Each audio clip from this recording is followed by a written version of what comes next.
ఆదిలాబాద్ జిల్లా కేంద్రంలోని అంబేద్కర్ భవనంలో తెలంగాణ మాదిగ రిజర్వేషన్ పోరాట సమితి టీఎంఆర్పీఎస్ జిల్లా కమిటీ ఆధ్వర్యంలో చలో ఢిల్లీ కార్యక్రమానికి సంబంధించిన కరపత్రాలు విడుదల చేశారు. కేంద్ర ప్రభుత్వం ప్రస్తుతం జరుగుతున్న పార్లమెంటు సమావేశాల్లో ఎస్సీ వర్గీకరణ బిల్లుకు, మహిళా బిల్లుకు చట్టబద్ధత కల్పించాలని జిల్లా అధ్యక్షులు మలియాల మనోజ్, అలాగే అధికార ప్రతినిధి నక్కా రామ్దాస్ మాదిగ డిమాండ్ చేశారు. అలాగే నూతన పార్లమెంటు భవనానికి అంబేద్కర్ పేరు పెట్టాలని ఢిల్లీలోని జంతర్ మంతర్ వద్ద మార్చి 30న దీక్ష చేపట్టనున్నట్లు తెలిపారు.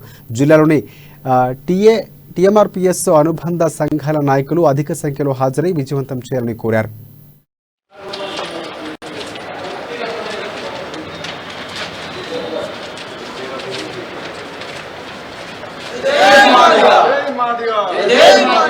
తెలంగాణ ఎంఆర్పీఎస్ ఆధ్వర్యంలో చలో ఢిల్లీకి సంబంధించిన కరపత్రాలు విడుదల చేయడం జరిగింది.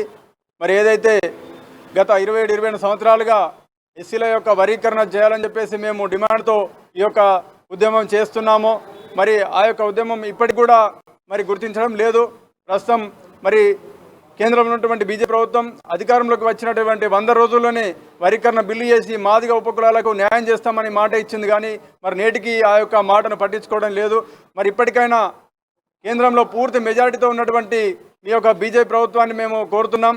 ఈ ప్రస్తుతం జరుగుతున్న పార్లమెంటు సమావేశంలోనే ఎస్సీల యొక్క వర్గీకరణ బిల్లు ప్రవేశపెట్టి చట్టబద్ధత కల్పించాలని మేము డిమాండ్ చేస్తున్నాం.